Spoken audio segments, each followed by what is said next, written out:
I'm welcoming you to peacepodcast.org. Today, we are sponsored by Gratitude Mojo, a daily journey into your life and into the wisdom of those who have practiced gratitude, and the substitute guidebook, which you are going to love. And I'm Barbara Gahn Mueller, and I am so grateful you're here. As you know, Peace Podcast is here to help you live your life in peace and to make Peace Podcast part of your daily, weekly journey through the internet. Because with these mentors who have lived their life in peace and worked for peace, they're going to show us there's new possibilities, and it begins with you.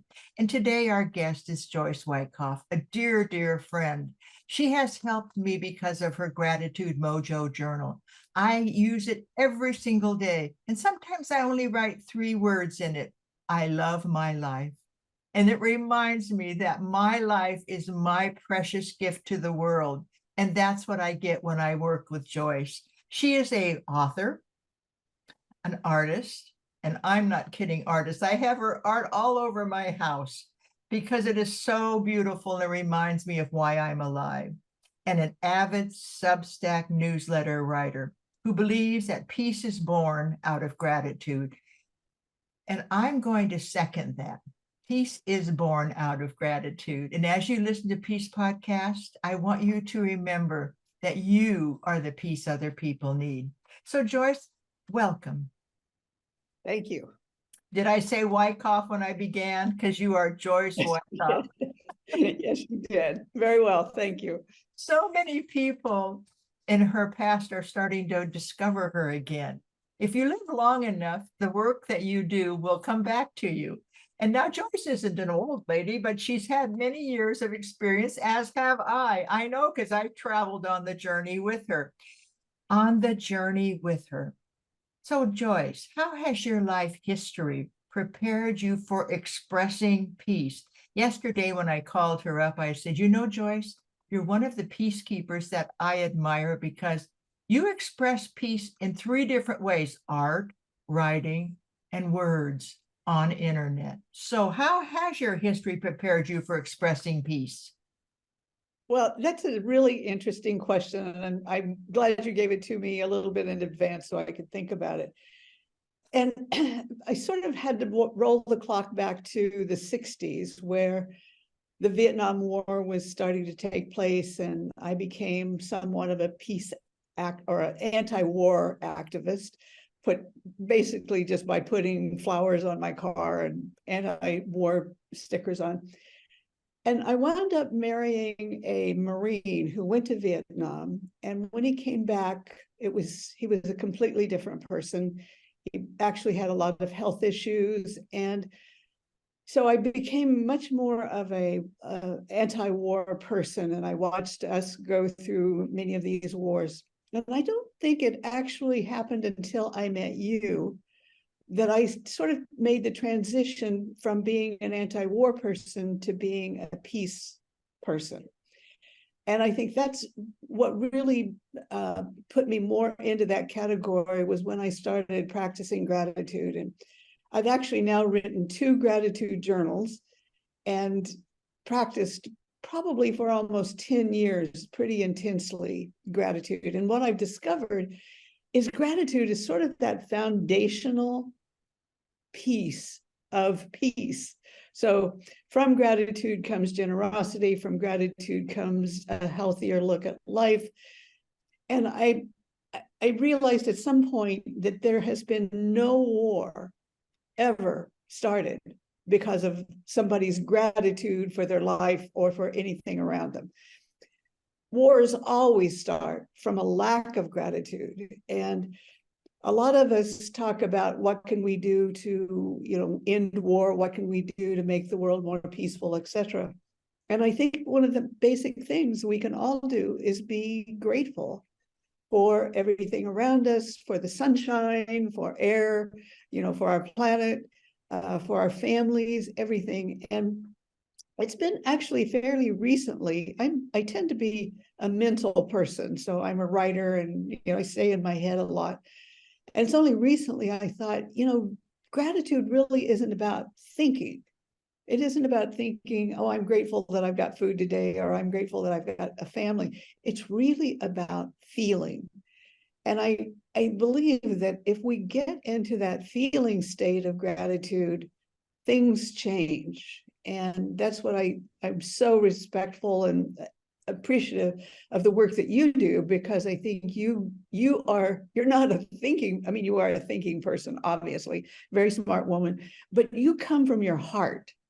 And that's what you are my role model for coming from our hearts, from actually feeling gratitude, feeling the peace that is possible, just like your sign behind you says, it is possible. And every single one of us can do our part in making peace possible just by being grateful for everything that we've been given. It really is a feeling. I feel grateful the moment I wake up. In fact, I don't jump out of bed like I used to immediately and start exercising. I revel in the moment. I lie there thinking, and I think, I'm so grateful, and I feel it in every muscle, every bone, and every part of my body. And you know, Joyce, there's something that I look forward to in addition to writing in your gratitude mojo, which is filled with so much wisdom. You know, I don't know how you've collected the wisdom of so many, I call them saint gratitudes, because there's so many saint gratitudes, like David Stanley Ross. Everything is a gift. Every time I feel a little bit down, which isn't too often, but it's enough, I go to the gratitude mojo and I just open it to any page, and there's a wisdom statement that makes me think, aha, that's what I needed right now. You know, we're guided by our intuitive nature, and I use that a lot.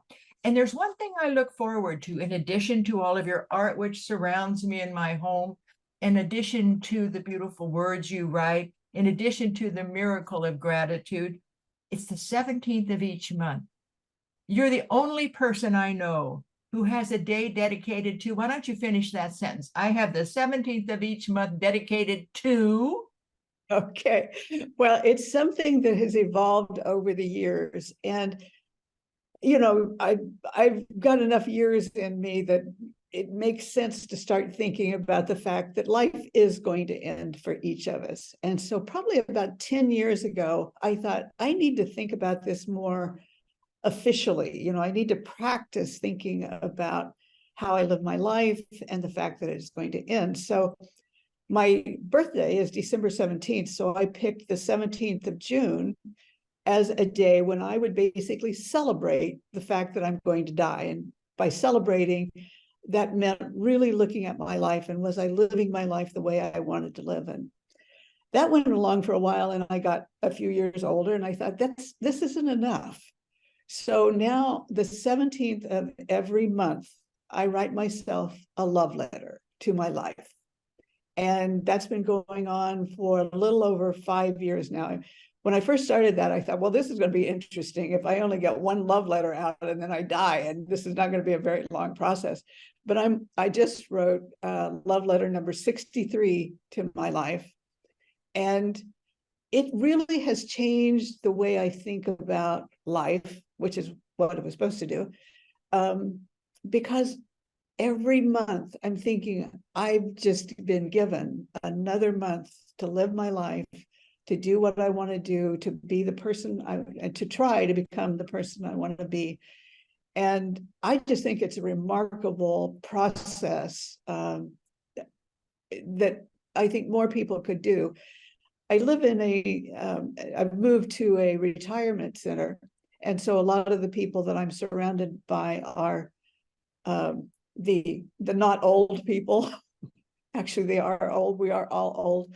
But it's interesting to watch people who somehow act like they're done. You know, they don't have any new projects. They're kind of just going from meal to meal. And that's one of the things that I've loved being around you, is you're not done. You are still trying to save the world and bring peace to the world. And, you know, through your podcasts, what are you on, 114 or 15 by now? It's 16 right now. 116. 116 wisdom keepers. And you know, Joyce, this word that has made many people feel they are is the word old. So I never use that word. I use aged to perfection, just like they have on the spice bottle in your restaurant, aged to perfection. We Yeah. are aged to perfection.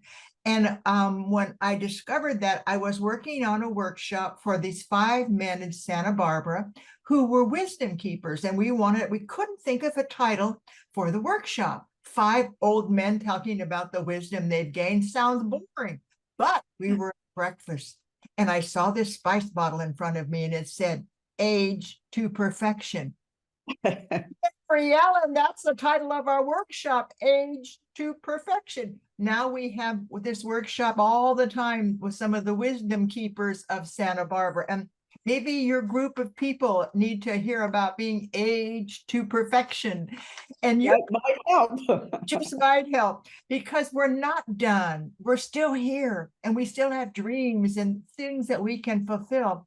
Now, one of the things that I'm really loving, and I don't know how often you do it, but is Substack. Could you tell me a little bit about Substack and what makes you so enthusiastic and why you are helping others get on Substack with your guide?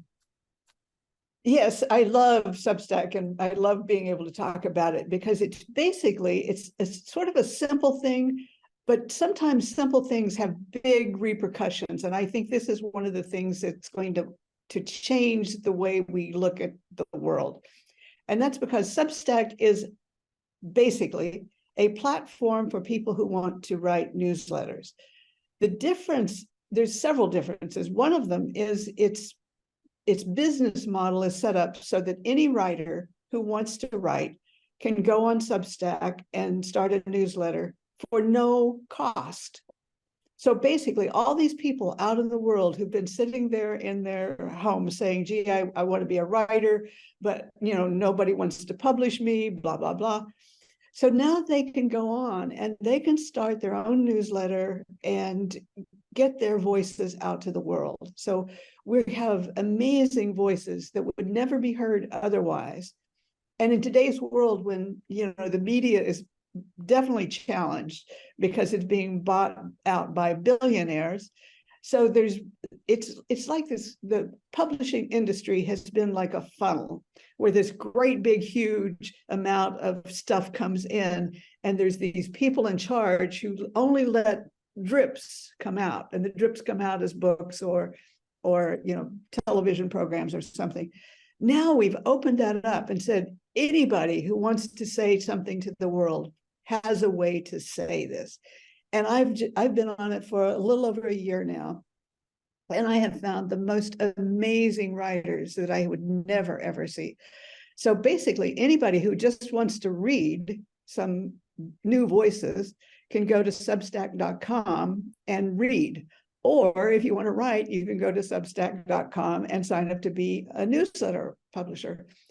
So what I found after I was there for a while was there are lots of people who were wanting to raise their voices, wanting to have their message out to the world.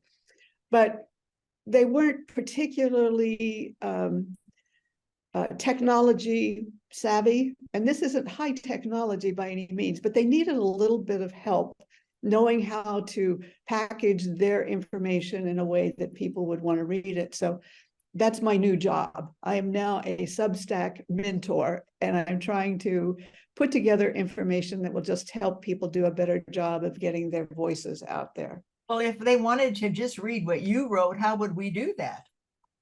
Gratitude Mojo is the journal that you were talking about. And I love that title. I love having the gratitude in the word. So basically, my newsletter is the Gratitude Mojo community. Okay. And that's all. And it's so Gratitude Mojo community, actually, gratitudemojo.substack.com is how to get to my newsletter. And the community thing is really, it's one of my most favorite topics right now. I recently had the opportunity to publish a guest post by a young man from Kenya. And he talks about the concept of Harambe. And apparently that's well known in Kenya. A friend of mine spent some time over there and she was very familiar with the term. But basically, it's a form of community. And over there, if somebody has a problem, or if a kid's going off to college, the whole community gets together. They celebrate this going off. If he needs new shoes to go off to college with, somehow they make the new shoes appear. It's a type of community we don't have here in the Western world, with everybody in their suburban homes where they barely know their neighbors. We just don't have that kind of connection with each other. And I think that's, as much as gratitude is the foundation of peace, community is the foundation of peace.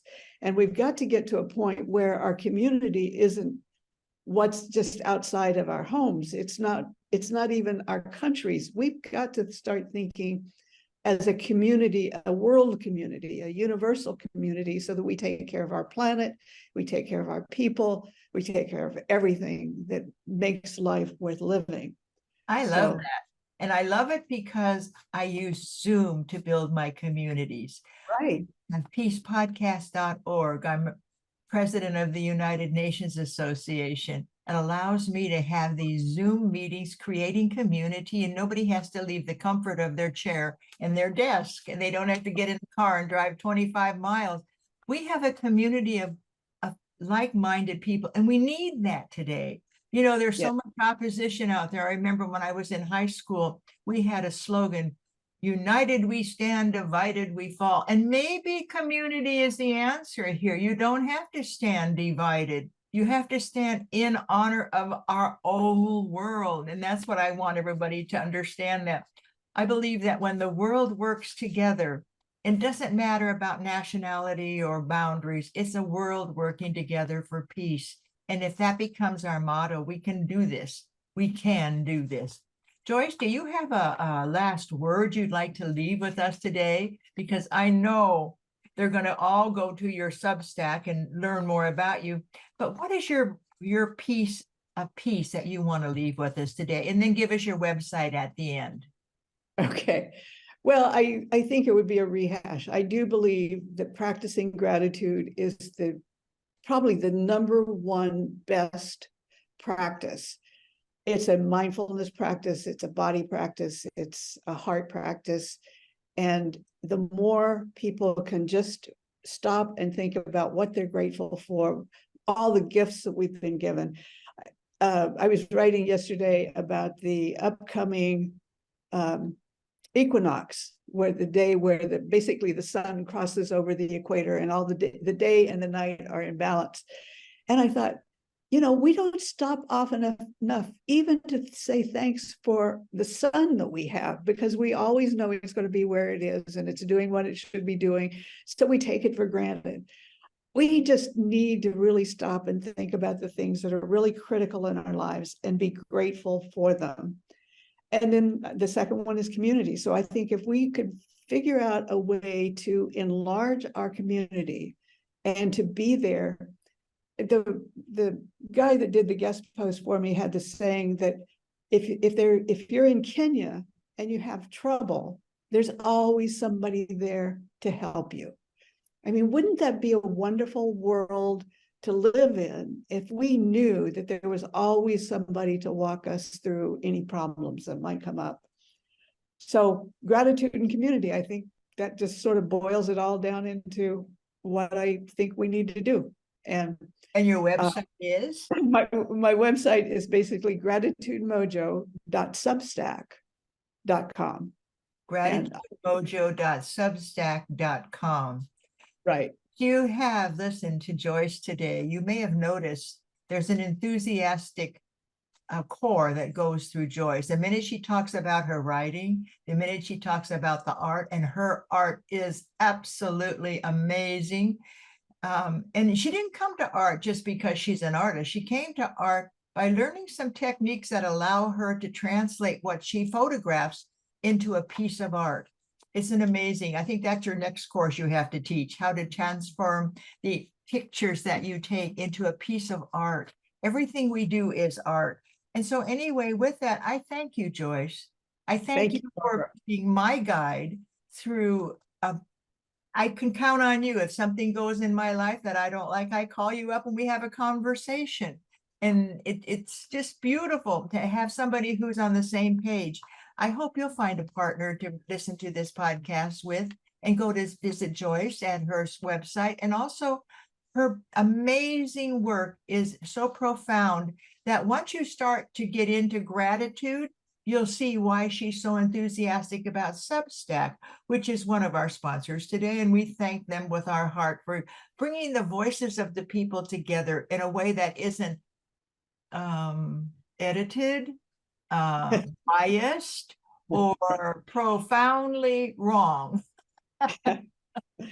And if you do show up in my newsletter, please say hi, that you heard about it from Barbara, and we will become the Friends of Barbara Club. Oh, I love that. I love my club. I love my life. You know, that's what I say. Sometimes I don't have time to write a big thesis about what I'm grateful for. So I just say, I love my life. And I'm so grateful to be here with you, Joyce. So grateful for the audience. Each of you do make a difference. Just remember that when you think about the option of you being here today and Joyce thinking about her death day, each of those are important moments, but keep your eye on the future. What do you want this world to look like? Do you want it to be at peace? And with your help, I'm sure it can be. I was yesterday in Trader Joe's, and I'll just end with a little personal story. And this man was out there playing his guitar, and he had his guitar bag open, and he was looking at the money he got. And I said, "Oh, how are you doing?" He said, "Well, I'm got a home now." And so we celebrated in that moment that he is now in a home. And he said, "You know, I'm living with some of my friends and I'm so happy." And you have that conversation. I'm bringing this up because it's the conversation, not necessarily with your best friend, but with the people you meet along in your life, and say, "Well, peace be with you. And I'll see you next week when I come shopping. And I'll see you next week when you listen to the next podcast." And if you think you want to hear something about braver angels, you want to hear something about peace is possible, just go right over to peacepodcast.org and put in the search button what you'd like to talk about. And you'll find somebody there that you will love. Thanks again, Joyce. You were great. Thank you, Barbara. Thank you for your work. Thank you. And that's Peace Podcast, brought to you by a wonderful sponsor, Gratitude Mojo. And with that, I say thank you for joining us. See you next week.